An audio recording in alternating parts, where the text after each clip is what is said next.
Good morning class 10। आज हम लोग chapter 3 pair of linear equation in two variable का कुछ टॉपिक आगे बढ़ाएंगे, ठीक है ना। अभी तक हम लोगों ने दो इक्वेशंस को सॉल्व करना सीखा, सब्स्टिट्यूशन मेथड से, एलिमिनेशन मेथड से, ठीक है ना बेटा। आज हम लोग यहाँ पे क्रॉस मल्टीप्लिकेशन मेथड सीखने वाले हैं, ठीक है ना। दो इक्वेशंस को one pair of linear equation in two variable को सॉल्व करने के लिए हमारा जो क्रॉस मल्टीप्लिकेशन मेथड है उसको हम यहाँ पे डिस्कस करने वाले हैं। तो इससे पहले मैं आपको बता दूं कि बेटा अगर आपने प्रीवियस वीडियोस अगर नहीं देखी हैं तो आप प्लीज शेपर्स क्लासेस पे जाके आप pair of linear equation in two variable का वीडियो लेक्चर 1 से देख सकते हैं और पॉलिनोमियल चैप्टर का पूरा शुरुआत से लेके आखिरी तक का वीडियो आप देख सकते हैं वहां पे, ठीक है ना। तो आइए स्टार्ट करते हैं हम लोग क्रॉस मल्टीप्लिकेशन मेथड। चलिए, इस मेथड में ये होता है कि अगर दो इक्वेशंस हैं आपकी, कैसी, a1x plus b1y plus c1 equal 0 and a2x plus b2y plus c2 equal 0, अगर दो इक्वेशंस ऐसी हैं तो क्रॉस मल्टीप्लिकेशन के अकॉर्डिंग क्या होगा, ये फॉर्मूला लगेगा आपका सॉल्यूशन फाइंड करने के लिए।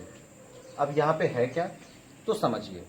क्रॉस मल्टीप्लिकेशन इसका नाम इसलिए पड़ा क्योंकि यहां पे जो वेरिएबल है ना उनके कोफिशिएंट्स, यानी इन इक्वेशन के जो कोफिशिएंट्स है ना उनका क्रॉस मल्टीप्लाई करके ही हम सॉल्यूशन फाइंड कर पाते हैं, इसलिए इसका नाम हो गया क्रॉस मल्टीप्लिकेशन मेथड, ठीक है ना। इसमें होता क्या है, चलिए देखिए, x upon something, y upon something and 1 upon something, ठीक है ना। यहां पे मैंने क्या लिखा, b b c c a a और फिर से b b, ठीक है ना। देखिए करते क्या है, 1 2 1 2 1 2 1 2, ऊपर चारों 1 हो गए और नीचे चारों 2 हो गए। अब यहां पे होता क्या है, x अपॉन, ध्यान से समझिएगा, मैं फिर से लिख रहा हूं यहां पे, x upon b1 c2 minus b1 c2 minus b2 c1, ठीक है ना। और इक्वल लगा है तो इक्वल लग जाएगा। फिर y upon c1a2 minus c2a1 equals to 1 upon a1b2 minus a2b1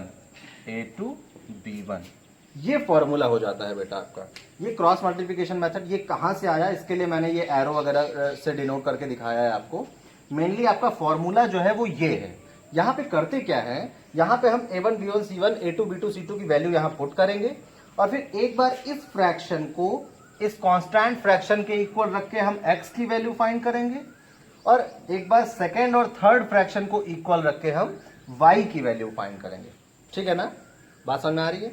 अगर आप इसको इसके इक्वल रखोगे, x upon b1 c2 minus b2 c1 equal to 1 upon a1 b2 minus a2 b1, इसको इक्वल रखोगे दोनों को, तो बेटा x इधर ही रहेगा और ये ऊपर न्यूमरेटर में चला जाएगा, तो x की वैल्यू क्या आ जाएगी, दिस अपॉन दिस। ऐसे ही आप जब सेकंड और थर्ड फ्रैक्शन को इक्वल रखोगे तो क्या होगा, y इक्वल टू क्या आ जाएगा, ये न्यूमरेटर में चला जाएगा, दिस अपॉन दिस, ये y की वैल्यू आ जाएगी। तो इस तरीके से आप x और y की वैल्यू फाइंड कर पाएंगे, ठीक है ना। अब बेटा स्क्रीनशॉट लेके छोड़ दीजिए या फिर आप इसे पॉज करके नोट कर लीजिए, फिर हम लोग आगे बढ़ते हैं। चलिए समझिएगा ध्यान से। ये तो मैंने सिर्फ आपको दिखाया है कि किस तरह से ये क्रॉस मल्टीप्लिकेशन के फॉर्मूले बना हुआ है, ठीक है ना। अब बच्चों को प्रॉब्लम आती है कि यार ये कैसा b1 a1 c2 b2 पता नहीं क्या क्या है, यहाँ पे समझे में नहीं आ रहा है, कैसे इसको याद करेंगे, कैसे समझ में आएगा। तो मैं आपको एक छोटा सा ट्रिक बना देता हूँ, उससे आप अगर याद करोगे तो जल्दी से याद हो जाएगा, ठीक है ना। अगर आप एग्जाम में ये एरो बनाने लगे बैठ के तो बहुत टाइम लग जाएगा, तो इसलिए हम लोग क्या करते हैं कि एक छोटा सा फॉर्मूला सीख लेते हैं और वहां से हमारा काम हो जाएगा, ठीक है ना। चल लिखिए, आप ऐसे लिखोगे, x upon equal y upon equal 1 upon, ठीक है ना। x upon equal y upon equal 1 upon, ऐसा लिख लिया। अब इसके बाद समझिए, bc bc ca ca ab ab, ऐसे आप लिख लोगे। ये आपको याद रखना पड़ेगा, bc bc ca ca ab ab, जहां पे ये खत्म हो रहा है वहीं से ये शुरू हो रहा है, ये सी पे खत्म हो रहा है तो ये सी से शुरू हो रहा है, ये ए पे खत्म हो रहा है तो ये ए से शुरू हो रहा है। देखिए ध्यान से, bc bc ca ca ab ab, ऐसा हो गया। अब इसका देखिए, 1 2 2 1 1 2 2 1 1 2 2 1 हो गया। बीच में आप माइनस लगा दीजिए, बन गया आपका फॉर्मूला। है ना आसान? फिर से समझ लीजिए, फिर से समझ लीजिए बेटा। x upon equal y upon equal 1 upon, इतना हमने लिखा। फिर हमने लिखा BC BC, CA CA, AB AB, ये हमने लिखा। फिर हमने लिखा 1 2 2 1 1 2 2 1 1 2 2 1, ऐसा लिखा। और फिर तीनों के बीच में माइनस लगा दिया। ये बन गया हमारा क्रॉस मल्टीप्लीकेशन मेथड का फॉर्मूला। ठीक है ना बेटा? अब बच्चों को एक जगह थोड़ा सा डाउट क्रिएट हो जाता है कि यार जब इक्वेशन ऐसे दी जाती है, देखिए ध्यान से, a1x plus b1y equal c1, दूसरी इक्वेशन रहेगी a2x plus b2y equal c2। ऐसी इक्वेशन, यानी कि ऐसी इक्वेशन होती है कि जहां पे कांस्टेंट टर्म राइट साइड में होता है, कांस्टेंट टर्म आपका राइट साइड में होगा। तो आप बुक में देखोगे तो आपके फॉर्मूले में कोई डिफरेंस नहीं आता, सिर्फ और सिर्फ होता क्या है, यहां पे माइनस लग जाता है, इस कांस्टेंट वाले टर्म में माइनस लग जाता है। तो बेटा अगर आपको ऐसी इक्वेशंस मिल रही हैं कि जिनमें हमारे कांस्टेंट टर्म दोनों राइट साइड में है, यानी RHS में है कांस्टेंट टर्म, तो आप इसी फॉर्मूला आप यही लिखोगे, आप इसकी जगह 1 की जगह पे -1 लिख दोगे बस, और कुछ भी नहीं करना। ठीक है ना? तो मैं आपको ये रिकमेंड करूंगा कि आप एकदम ये सब ये भूल जाइए, लेफ्ट साइड राइट साइड बहुत दुनिया भर का झमेला भूल जाइए। आपको 2 इक्वेशन मिलेगी, दोनों को स्टैंडर्ड फॉर्म में कर लीजिए। स्टैंडर्ड फॉर्म मतलब ये, ठीक है ना, इक्वल टू 0 टाइप का, a1x plus b2y, sorry a1x plus b1y plus c1 equal 0, इस टाइप का। यानी अगर कांस्टेंट टर्म राइट साइड में है तो उसको इधर बुला लो। ठीक है ना? आप उसको स्टैंडर्ड फॉर्म में कर लीजिए और फिर फॉर्मूला लगा दीजिए। ये प्लस माइनस का चक्कर भूल जाइए। ठीक है ना? ये मैंने सिर्फ इसलिए बता दिया कि अगर आप कहीं पे देखें तो आपको डाउट ना हो। ठीक है, चलिए, तो ये हो गया आपका फॉर्मूला। एक बार मैं फॉर्मूला फिर से लिख के दिखा देता हूं ताकि आपको याद हो जाए, ये बहुत बेहतरीन तरीके से। फिर से समझ लीजिए, x upon equal y upon equal 1 upon, ऐसा लिख लिया। ये मैं इसके लिए बता रहा हूं, ठीक है ना? चलिए, BC BC, CA CA, AB AB, ये लिख लिया। तीनों के बीच में माइनस लगा दिया, माइनस लगा दिया। अब बस 1 2 2 1 1 2 2 1 1 2 2 1 बन गया फॉर्मूला। ठीक है ना? अब आप कहोगे taking fraction first and third we get, taking fraction second and third we get. ठीक है ना? यहां से आपको x मिलेगा और यहां से आपको y मिलेगा। तो आइए स्टार्ट करते हैं। हम अपना क्वेश्चन नंबर फर्स्ट लेते हैं। यहाँ पे इसको सॉल्व करके दिखाता हूं मैं आपको कि क्रॉस मल्टीप्लीकेशन मेथड से कैसे सॉल्व होगा। आइए हम करेंगे क्या, पहला क्वेश्चन ले लेते हैं। 2x प्लस वाई माइनस 35, ये इक्वेशन फर्स्ट हो गया। दूसरा 3x प्लस 4y माइनस 65, ये अरे equal to 0, equal 0, equation first और ये इक्वेशन सेकंड। चलिए, ये आपका इक्वेशन फर्स्ट हो गया और ये आपका इक्वेशन सेकंड हो गया। अब बेटा एक बात मैं आपको बताऊं, किसी किसी बच्चे को लगता है कि अरे यार ये तो फालतू का काम है, लेकिन मैं आपको बता रहा हूं आप गलत ना हो, गलत ना हो, इसलिए आप क्या करोगे, सबसे पहले आप a1 b1 c1 और a2 b2 c2 लिख लीजिए। a1 b1 c1 और a2 b2 c2, ये आप लिख लीजिए करिए, ताकि आपको कोई भी प्रॉब्लम ना हो। सीधा सीधा आप वैल्यू तुरंत वहां से वैल्यू देखिए और आप फॉर्मूले में पुट करिए, काम खत्म। टाइम बचता है इससे। बच्चों को लगता है कि ये लिखने से टाइम वेस्ट हो जाएगा, पर ऐसा नहीं है, टाइम बच जाता है। देखिए, a1 का मतलब 2, b1 का मतलब 1, y के साथ कोई नहीं है, तो जब कोई नहीं है तो 1 होता है। c1 का मतलब -35। मैंने एक बात हमेशा कही है, जब भी आप कोफिशिएंट्स की वैल्यू लिखोगे तो आप साइन के साथ लिखोगे, प्लस माइनस साइन के साथ लिखोगे। इसी तरह a2 कितना है 3, b2 कितना है 4, c2 कितना है -65। Now by cross multiplication method क्या हो जाएगा, देखिए फिर से वही, x upon equal y upon equal 1 upon, यहां से क्या हो जाएगा BC BC, CA CA, AB AB, 1 2 2 1 1 2 2 1 1 2 2 1 minus minus minus, ये आपका फॉर्मूला हो गया। ठीक है ना बेटा। अब आइए हम क्या करते हैं, यहाँ पे वैल्यू पुट कर देता हूं मैं x अपॉन, देखो क्या हो जाएगा, समझिएगा ध्यान से, B1 C2 का मतलब B1 और C2, B1 and C2, 1 into minus 65, तो क्या हो जाएगा माइनस 65। ठीक है ना। फिर B2C1, ठीक है ना, इन दोनों को मल्टीप्लाई कराओगे कितना होगा माइनस 140।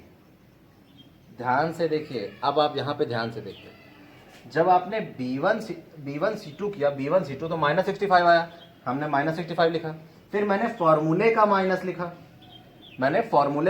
है बेटा। इसके बाद B2C1 जब आप करोगे, B2C1 तो ये आ रहा माइनस 140, तो यहां पे आप ब्रैकेट में लिखोगे माइनस 140, क्योंकि ये माइनस माइनस प्लस हो जाएगा। अगर आप ये वैल्यू सोचो अभी आप ना लिखे हो तो आप शायद एक ही माइनस लगाओगे और वहीं पे गलत हो जाएगा। अच्छा, इसके बाद आ गया y अपॉन C1A2 यानी कि दिस, ठीक है ना, माइनस 105, माइनस 35 इंटू 3 करोगे तो कितना आएगा माइनस 105, तो ये माइनस का माइनस, और C2A1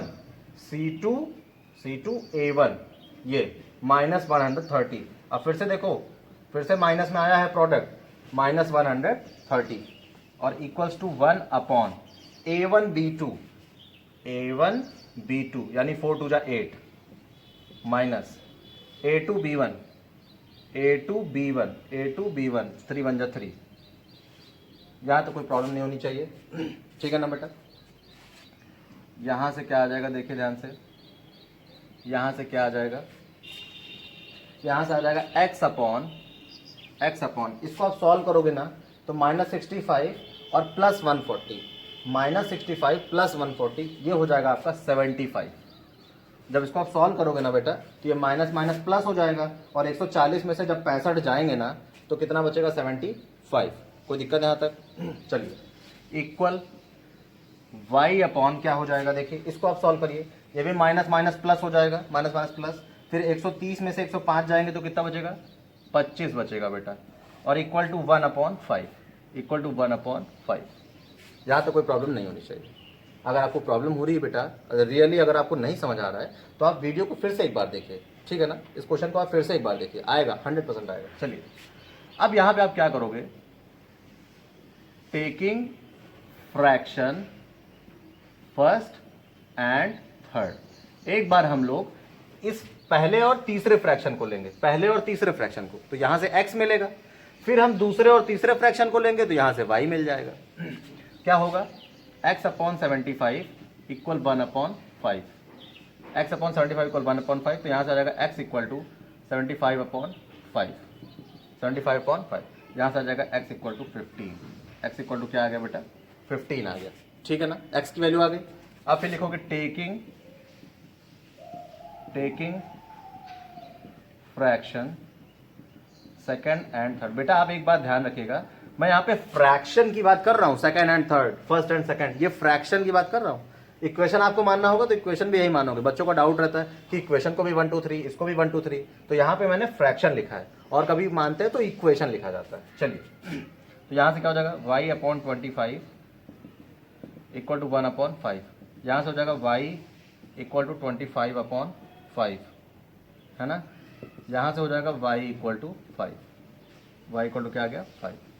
हेंस अब सॉल्यूशन क्या होता है, x कॉमा y ना भाई, तो 15 5 15,5 is the solution of the given equations, ठीक है ना बेटा। इस तरह से हम लोग क्रॉस मल्टीप्लिकेशन मेथड लगा के सॉल्व करते हैं। नोट कर लीजिए इसे, आप पॉज करके नोट कर लीजिए,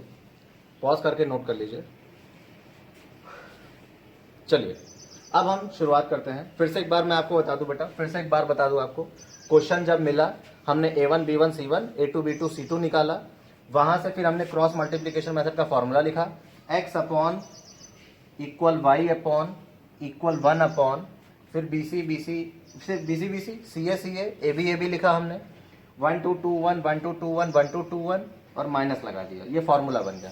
अब मैंने सारी वैल्यूज उठा के पुट कर दी। मैं आपको बताऊं ध्यान से कि माइनस का यहाँ पे आप ध्यान रखिएगा, क्योंकि एक माइनस पहले से ही रहता है, तो अगर इसका प्रोडक्ट माइनस में आ रहा है तो बेटा वो माइनस माइनस प्लस हो जाएगा, इसलिए माइनस का बहुत ध्यान रखिएगा। चलिए फिर यहाँ से और सॉल्व किया तो ये आ गया। फिर हमने पहला और तीसरा फ्रैक्शन लिया तो वहां से x आया, दूसरा और तीसरा फ्रैक्शन लिया तो वहां से y आया, और x, y आपका सॉल्यूशन हो गया। ठीक है ना। चलिए आइए हम लोग फिर से, मैं आपके लिए सेकंड क्वेश्चन होमवर्क छोड़ता हूँ, सेकंड क्वेश्चन आपके लिए होमवर्क छोड़ता हूँ। आते हैं हम लोग थर्ड पे। सेकंड क्वेश्चन को आप लोग सॉल्व करके वहां पे आंसर भेजोगे कमेंट बॉक्स में। सेकंड क्वेश्चन सॉल्व करके आप कमेंट बॉक्स में आंसर भेजोगे बेटा। आइए हम लोग आगे सॉल्व करते हैं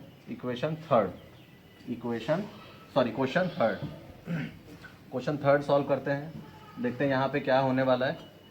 चलिए देखते हैं यहाँ पे क्या होने वाला है। क्वेश्चन थर्ड यहाँ पे क्या है, देखिए 2x + 3y। देखो अब ध्यान से समझिएगा, इक्वल टू 12 है ना, तो मैं उसको -12 = 0 कर ले रहा हूँ, क्योंकि मैंने बताया कि आप फॉर्मूले में माइनस प्लस के चक्कर में मत पड़िए। जो फॉर्मूला है आपका उसमें आप माइनस प्लस के चक्कर में मत पड़िए। तो इसलिए मैं क्या कर रहा हूँ, इस 12 को इधर बुला ले रहा हूँ। मैं एक स्टैंडर्ड फॉर्म में हमेशा लेके चलूंगा, ठीक है, ताकि आपको भी प्रॉब्लम ना हो, मुझे भी प्रॉब्लम ना हो। चलिए -7x, अपने जानकारी के लिए आप जानते रहिए कि अगर कांस्टेंट टर्म राइट साइड में है तो फॉर्मूले में -1 होता है। बस आप अपनी जानकारी के लिए जानते रहिए। अब वो -3 है ना, इधर आएगा तो +3 = 0। ये हो गया आपका इक्वेशन 2। आप लिखोगे हेयर a1 b1 c1, और क्या लिखोगे आप, a2 b2 c2। ठीक है ना, ये आपने लिख लिया। a1 कितना है 2, b1 कितना है 3, c1 कितना है -12, a2 कितना है -7, b2 कितना है 9, c2 कितना है 3। Now by cross multiplication method we have, by cross multiplication method we have, formula लिखवाता हूं आपको, x = y = 1। यहां से क्या होता है देखिए, BC BC, CA CA, AB AB, minus लगा दिया।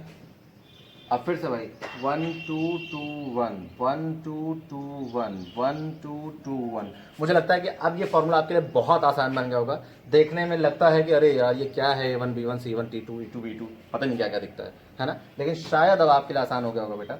चलिए देखते हैं। अब हम यहाँ पे वैल्यू पुट करेंगे B1 C2। चलिए देखते हैं B1 C2 3 3 9 minus B2 C1 B2 C1 -108। ध्यान से देखिएगा, यहाँ पे सब माइनस में ही आ रहा है, प्रोडक्ट माइनस में आ रहा है, ये ध्यान रखिएगा। -108 = y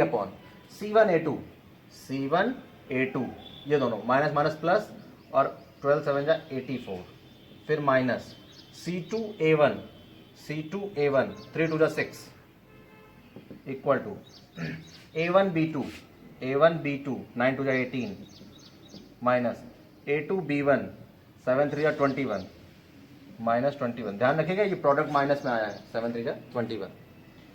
थोड़ा सा इसको और सॉल्व कर लेते हैं, हो जाएगा x/, इसको आप सॉल्व करोगे तो क्या होगा 117। कितना हो जाएगा बेटा 170, क्योंकि ये माइनस माइनस प्लस हो जाएगा, और 108 में 9 जोड़ोगे ना जब, तो कितना आ जाएगा 117 = y/, ये कितना हो जाएगा, 84 में से 6 जाएंगे तो 78, कितना 78, और इसको जब आप प्लस करोगे तो 1/, देखो माइनस माइनस प्लस हो जाएगा ना, तो 18 और 21 ये दोनों जुड़ के कितना हो जाएगा 39, कितना हो जाएगा 39। ठीक है ना बेटा। अब आप क्या करोगे, taking fraction first and third, x/117 = 1/39। यहाँ से क्या हो जाएगा देखिए, x = 117/39। जब इसको डिवाइड करोगे ना तो x = 3 टाइम्स कट जाएगा, x = 3 टाइम्स कट जाएगा। फिर आप लिखोगे taking fraction second and third, यहां से क्या होगा देखिए, y अपॉन 78 इक्वल 1/39, यहां से क्या होगा y इक्वल टू 78 अपॉन 39, यहां से होगा y इक्वल टू 2, काटोगे तो 39 2 78, ठीक है ना, ये y की वैल्यू आ गई। हेंस करके आंसर लिख दीजिए, hence 3,2 is the solution of the given equations, ठीक है ना बेटा, नोट कर लीजिए बेटा आप इसको, ठीक है। आप बहुत ही आराम से समझिएगा। हमने इक्वेशंस लिखी, कोफिशिएंट्स लिख लिए, फॉर्मूला लिखा, फॉर्मूले में वैल्यू पुट किया, फिर पहला तीसरा फ्रैक्शन लेके x निकाल लिया, दूसरा तीसरा फ्रैक्शन लेके y निकाल लिया, बस काम खत्म हो गया क्रॉस मल्टीप्लिकेशन मेथड, ठीक है ना बेटा। मैं आपको एक चीज बता दूं, अगर एग्जाम में अगर आपको लिख के आता है कि सब्स्टिट्यूशन से करना है तो आपको सब्स्टिट्यूशन से ही करना है। ऐसा लिखा था, solve the given pair of equation by substitution method, by elimination method, bye cross multiplication method. तो बेटा जो मेथड बोलेगा आपको वही लगाना पड़ेगा, और अगर नहीं बोला गया है, अगर कोई स्पेसिफिक मेथड का नाम नहीं लिया गया है तो आप कोई भी मेथड आप लगा सकते हो, जो आपको आसान लगे आप वो लगा लीजिए, ठीक है ना बेटा। तो इस तरह से हम लोग का क्रॉस मल्टीप्लिकेशन मेथड हो गया। इसके कुछ क्वेश्चंस आप लोग लगाइए, फिर मैं अब आप तीनों मेथड में बता चुका हूं, तो अब मैं स्पेशल टाइप में आऊंगा और उसमें मैं कुछ अच्छे क्वेश्चंस कराऊंगा, तो वो आपको नेक्स्ट लेक्चर में मिलेगा। तो बेटा प्लीज, अगर आपने अभी तक सब्सक्राइब नहीं किया तो इसे सब्सक्राइब और लाइक जरूर कर दीजिए, ठीक है ना। नोटिफिकेशन बेल भी ऑन कर दीजिएगा, उससे कि ताकि जो मेरी वीडियोज आएंगी नेक्स्ट वो आपको मिल जाए बिना किसी इंफॉर्मेशन के, तुरंत नोटिफिकेशन से, और आप उसे देख पाएँ। चलिए बंद करते हैं यहीं पे आज हम। थैंक यू बेटा।